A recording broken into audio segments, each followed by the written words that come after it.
My wife died while cheating, so I skipped her funeral, left my abusive stepdaughter penniless.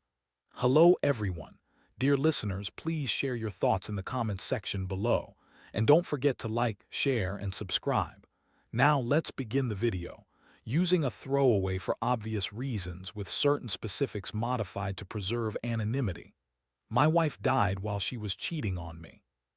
So I didn't bother to attend her funeral, left my abusive stepdaughter broke and empty-handed, and took back everything I'd ever given her. I'm Jake, 32, and I run an import-export business in Dallas. I built it from scratch after 5 grueling years working on cargo ships all over the world. Now, I'm pulling in 7 figures a year, importing top-quality olive oil and wine from all over Greece. Not bragging, just stating facts. This whole thing ties into the chaos my life's become, which I call the SHT show.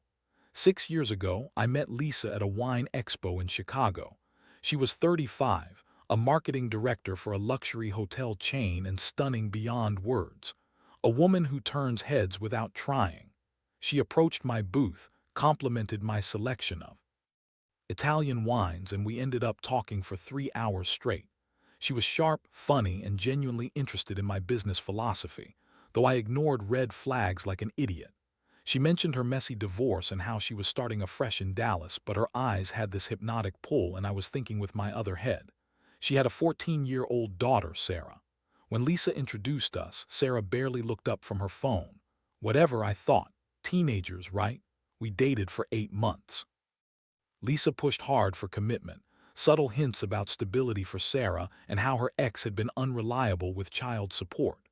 She'd cook fancy dinners at my apartment, always bringing up how much better Sarah would do in a stable 2-parent home. And damn, the sex was incredible. She was playing me perfectly, and I was hooked like a junkie. Every time I had doubts, she'd do this thing with her tongue that sent my brain into overdrive. We got married in Key West, her idea, my money 50, zero for a wedding with 200 friends and family. I had maybe 20 guests, should been a warning sign. Exactly 2 months after the wedding, the sex just stopped completely.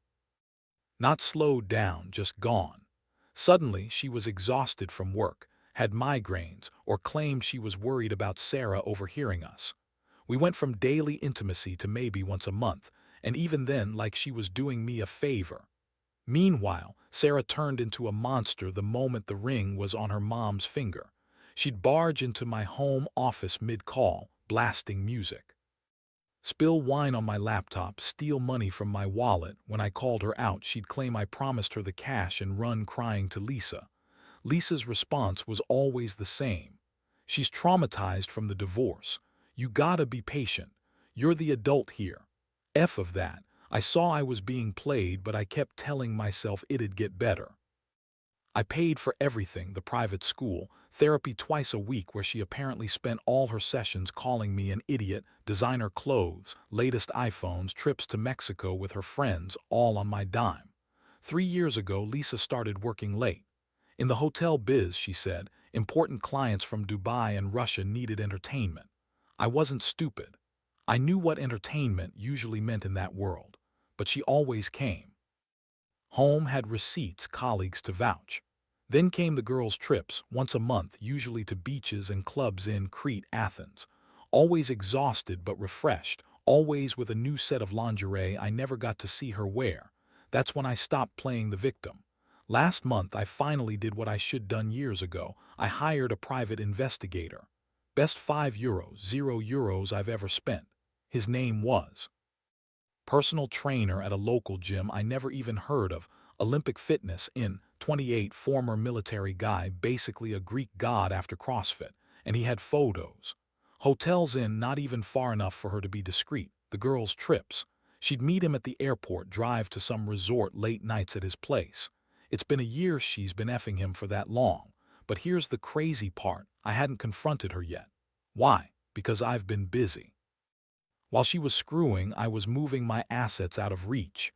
Liquidating, restructuring, setting up new companies, transferring money to accounts she doesn't even know about. Greece's divorce laws are tricky. If I hide assets, or they're tied up in failing businesses or poorly invested, judges Can't split what isn't there. So I've been documenting everything, receipts from Sarah's expenses, her refusals for intimacy, each girl's trip, late-night outings. My lawyer in Dallas keeps telling me I have more than enough evidence to bury her in court. Tomorrow, she's driving to our villa in for another girls' weekend, except I know requested time off from the gym. They're gonna be in my house, in the bed I paid for, while I'm making sure everything's airtight. The apartment by the university, the credit card, canceled tonight. The BMW, reported stolen because it's in my business name, not hers. Sarah's tuition for the next semester, not my problem anymore. Lease on the apartment ends next month and I'm not renewing. I'm done being the wallet, done being the stability, done pretending this marriage is salvageable. Some will say I'm cruel, that I should think about Sarah, that I should be the bigger person. F that. I've been the bigger person for 6 years. I've smiled my way through the crap, paid the bills, took the abuse, let her treat me like an ATM, but no more. I've already filed divorce papers. She'll be served when she gets back to the villa. While she's gone, I'll change the locks on the apartment. Fully legal, mine alone. I'll cancel her credit cards, report the car stolen, and forget about the tuition. I've already closed out the bills for her family's phones, canceled everything I was paying for her. Honestly, I feel nothing. I'm free. She died cheating with another man's. She's buried, and I don't even think about her anymore. Sometimes I wonder if it's messed up, if I should feel guilty, if I should mourn. But all I feel is relief, like I've been dragging a giant boulder around and finally someone knocked it off my back. The Greek Orthodox Church recommends forgiveness, honoring her memory, caring for Sarah. To hell with that. I don't owe anyone jack. That's a game I'm done playing. Tomorrow will be the first day I truly can breathe again. I'll go to the bank, cancel every card, cut off everything tied to her or Sarah, evict the university apartment, shut down her family's bills. Done. And I feel nothing but lighter. Is that messed up? My wife of 6 years is gone and all I feel is relief, like the weight I've carried for years just slipped off. The church says I should forgive, but I say justice is better. Sometimes justice is just letting people face the consequences. Stole from me, cheated on me, tried to ruin me. She died in her BMW, getting railed by her trainer, just like I always suspected. Sarah was a liar, thief, and manipulator. She's now living with some divorced older guy with a tourist shop in Hokkaido, trading her youth for rent like her mother did. And I've finally decided to stop being a victim, to prioritize my worth. To anyone out there trapped in a similar mess, being used, cheated, drained, listen up. You don't owe them anything. Your loyalty, your money, your forgiveness, none of it. Cut ties, let them fall. Build something better from the ruins. The best revenge. Living well with someone who adds value, not someone who takes it. There's no need to serve revenge cold. Serve it in a crystal flute with champagne and toast to your freedom. To your new life, your new happiness. I'm out.